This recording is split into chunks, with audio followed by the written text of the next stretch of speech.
Welcome to the FFP Stream Nymphing Technique video. I decided to make this video because of the number of requests I've received from others for a demo of this technique. I call it the FFP Stream Nymphing Technique because some people watching me asked what technique I was using. I had to call it something. Before we get started, let's get a few things set as standards in using this technique. First, this method is done using either an intermediate sinking line when working in slower or shallower water, or the full type 3 when working deeper or faster waters.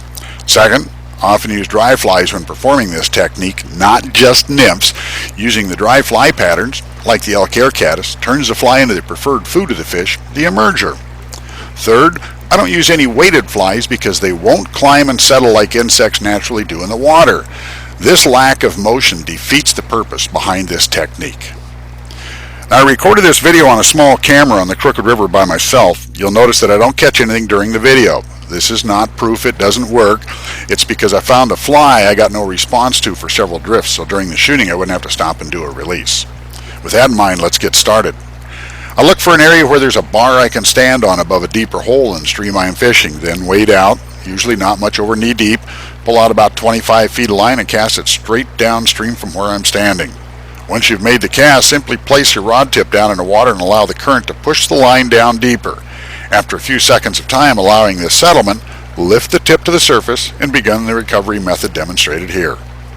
Notice the stripping basket around my waist. As far as I'm concerned, this pays for itself immediately because when using one you can concentrate on the line work, not where the line recovered is. The recovery is done by lifting the rod tip from the water surface to about waist high while moving it upstream about 12 inches in slow water and as much as 3 feet in fast water, then dropping the tip back down near the water and back downstream to about 6 inches above the starting point on the surface. These two movements create a wave in the line that gets smaller as it travels down the line to the fly. A little practice and you'll have the fly climbing a few inches, then when you return the rod to just above the starting point, settling back down and drifting with the flow, just like an emerger. And the emerger is the lead food choice for the fish, leads to many more strikes and catches. And when you're doing this on a wider stream, you can cover a larger area by doing the recovery and drift maneuver on both sides. To do this, you simply do the lift and drop up one side until pointing directly across the flow, and instead of casting the line again, do a reverse process till you're again pointing straight downstream, then do the upstream twitching on your other side.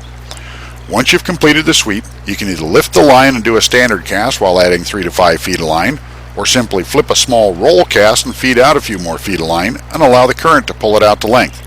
Again, push the rod tip down into the water, allow the line to sink to near the bottom, and repeat the process. You can also start with a longer line, then slowly recover as you finish each full sweep. If you look closely, you can see that I recover about 1 foot of line at the end of each full sweep when the line is pointed at the shore, as I send the rest of the line back to the starting point. Either way, you'll cover a lot of area during the sweeps.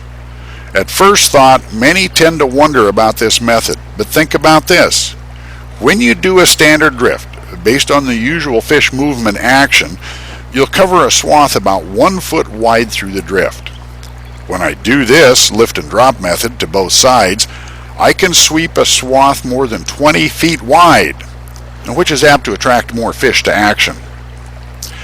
Give it a try, then let me know how it works for you. And if you try it and have any problems, feel free to email me and I'll do my best to answer your questions and help solve any problems you may be having.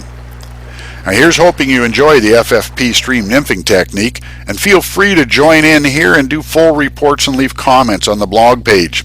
If it's not applicable to the fly fishing, I'll probably remove it. Have a good one.